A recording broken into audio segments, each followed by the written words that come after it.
Comment donc le Québec peut tirer son épingle du jeu dans un monde protectionniste? On en parlait hier avec les délégués du Québec, Henri-Paul Rousseau et Lynne Rivard. Ce soir, on accueille Bisha No, qui est PDG d'Investissement Québec, avec qui on va parler innovation et productivité. Bonsoir. Bonsoir. Alors, une semaine, une grosse semaine avant l'élection présidentielle, on surveille ça de très, très près. Est-ce que ça vous préoccupe chez Investissement Québec, ce qui va se passer le 5 novembre? Effectivement, et on suit ça de près parce que, comme vous l'avez entendu, le PM l'a mentionné, à peu près 47,5 du PIB du Québec, c'est les exportations. 70 de ces exportations-là vont aux États-Unis.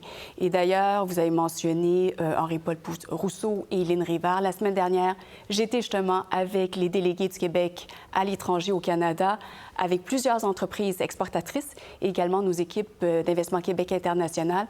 On essaie de voir aussi de mieux accompagner les entreprises québécoises pour réduire la dépendance au marché américain. Comment est-ce qu'on peut les accompagner dans d'autres marchés? Oui. Est-ce qu'on craint davantage Donald Trump et les tarifs douaniers de 10 à 20 qu'il menace d'imposer s'il revient à la Maison-Blanche? C'est certain que les tarifs douaniers vont faire mal. Ceci étant dit, Mme Harris parle d'augmenter la réglementation, parle d'augmenter les taux d'imposition. Il va y avoir des pressions au niveau de l'inflation également.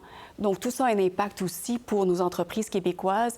Et d'ailleurs, on a annoncé, comme vous l'avez mentionné, Grand V ce matin. Il faut que les entreprises québécoises investissent davantage en recherche et développement, en innovation et en productivité pour être plus compétitifs. Alors, Grand V, on va le voir à l'écran, c'est des investissements quand même importants que vous voulez faire, de 4 milliards 500 millions d'ici 2027, avec des prêts à terme de 250 000 $ minimum et moratoire également sur le remboursement du capital pouvant aller jusqu'à 48 mois. C'est pour qui? C'est pour toutes les entreprises, les PME du Québec. En fait, on avait lancé il y avait 4 ans l'initiative Produits Innovation où on s'était donné comme cible de déployer 2,4 milliards de dollars. On a terminé au mois de septembre, on a déployé 3,6 milliards de dollars pour des projets de plus de 10 milliards de dollars. Donc, vraiment un effet de levier de près de 3 fois pour plus de 1300 projets. En parallèle, on avait déployé il y a 3 ans Compétiver pour encourager les entreprises à investir en technologies propres, adopter des technologies propres. On s'était donné comme cible 375 millions. Après un an, on l'a augmenté à 1 milliard. On a terminé 1,3 milliard pour des projets de 4 milliards au-dessus de 1000 projets au Québec. Donc, vous avez atteint vos objectifs sur les programmes précédents. Vous les avez dépassés. Exactement. Celui-là, il vise beaucoup la productivité, l'innovation. Est-ce qu'on parle de robotisation et d'automatisation? Absolument. La première initiative Produits Innovation avait aussi un focus robotisation, numérisation, automatisation, intelligence artificielle, mais c'était vraiment au niveau des CAPEX, des investissements en capital. Ce qu'on veut aujourd'hui, pour pouvoir investir davantage en productivité, il faut que les entreprises commencent en amont. Les dépenses de recherche et développement pour justement amener l'idée au marché, qui est plus d'innovation, plus de technologie, pour que les entreprises puissent adopter ça et donc, du coup, être plus productives, plus compétitives et ça leur donne une opportunité de compétitionner sur les marchés à l'international. Et ce sont des prêts à meilleur taux d'intérêt, à plus faible taux d'intérêt? C'est des prêts à taux de marché. Okay. Par contre, on donne une plus grande flexibilité. Donc, vous parlez d'un moratoire sur 48 mois, donc il y a quand même une flexibilité. Il n'y a pas de pénalité s'il y a un moratoire. L'autre point à considérer... Pendant 4 ans, on n'est pas obligé de rembourser? En fait, c'est du cas par cas, mais oui, effectivement, dépendamment des projets. Vous savez qu'on investit surtout en recherche et développement, et j'étais avec des entrepreneurs la semaine dernière. L'investissement en capital, on est déjà plus avancé dans le processus. Quand on investit en recherche et développement, le risque est plus élevé et les retombées arrivent un peu plus tard. Donc, leur donner une flexibilité justement durant cette période-là pour réaliser leurs projets. Là, on parle beaucoup de financement, mais il y a tout le volet accompagnement également. Ce qu'on veut, c'est accompagner. On a quand même...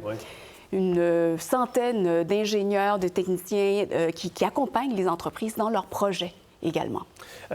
Une des obsessions, je vais utiliser ce mot-là, de M. Legault, c'est de réduire l'écart de richesse avec l'Ontario. Quand on regarde la productivité au travail, par exemple, par heure travaillée, il y a le PIB par habitant, mais il y a aussi la productivité du travail par heure travaillée. En 2019, au Québec, c'était 53, autrement dit, notre production, notre valeur de production par heure travaillée, 53,80 $. On est passé à 55 $ en 2023.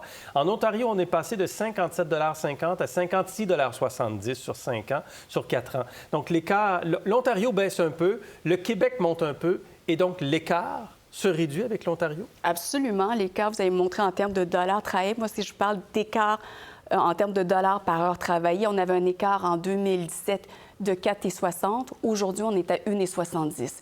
Donc, la productivité... c'est le Québec qui fait vraiment mieux ou c'est l'Ontario qui se détériore? Il y a une combinaison des deux. C'est une combinaison des deux. Une combinaison des deux. Et on est très content de voir cet écart se réduire. On a parlé beaucoup des États-Unis. En parallèle, aux États-Unis, les entreprises continuent à investir massivement en investissement non résidentiel, en productivité. Et donc, il faut s'assurer qu'on pousse l'aiguille. Et avec le lancement aujourd'hui de Grand V, c'est ce qu'on veut vraiment accélérer ces investissements-là, ce virage-là des entreprises en productivité. Autre donnée, les dépenses en recherche et développement, ça vient des données que vous avez publiées aujourd'hui. Au Canada, depuis 20 ans, baisse de 2 des dépenses en recherche et développement. Aux États-Unis, hausse de 37 l'OCDE, 32 parce qu'on a un dollar canadien qui est faible, parce qu'on n'investit pas assez en technologie? Vous savez, il y avait, si on regarde dans les années 1980, aux États-Unis, les investissements en recherche et développement, 50 venaient de l'État américain, 50 du privé, 1980. Aujourd'hui, 78 vient du secteur privé, 22 du gouvernement. On a permis, en fait, aux États-Unis, on a accéléré, propulsé la croissance de grandes entreprises. Je pense à des Amazon, des Google et autres, où aujourd'hui, quand ils font un investissement, ça fait bouger l'aiguille de façon substantielle. Et en plus de cela, ils ont les moyens aujourd'hui pour réinvestir dans l'écosystème. Donc ça, c'est très positif pour les États-Unis. L'autre point à considérer, en 2022, il y a eu le IRA qui a été mis en place, le CHIP Act qui a été mis en place, et on voit les investissements en productivité, en recherche et développement augmenter, accélérer de façon importante aux États-Unis. Dans la transition énergétique, l'Inflation Reduction Act, je termine sur Nordvolt. Oui. Vous avez dit clairement, Mme Fréchette également, qu'il n'y aurait pas de concessions faites sur les garanties financières. Oui. Les négociations sont en cours pour un investissement important de Goldman Sachs. Est-ce que vous participez aux négociations? On ne réinjectera pas de plus d'argent dans Nordvolt, si c'est ça la question. Ben non, mais est-ce que vous participez aux négociations? Les négociations sont toujours en cours en ce moment. On travaille avec la compagnie pour trouver des moyens pour assurer que le projet va se faire au Québec. OK. Mais votre réponse qui était vraiment prête, il n'y aura pas d'argent supplémentaire dans Nordvolt. Il n'y aura pas d'argent supplémentaire dans Nordvolt du gouvernement du Québec. OK. Voilà, la réponse est très claire. Merci, Mme Buchano, d'avoir été avec nous ce soir. C'est un plaisir. Merci. Pour voir nos émissions en entier, rendez-vous sur la chaîne ICI RDI.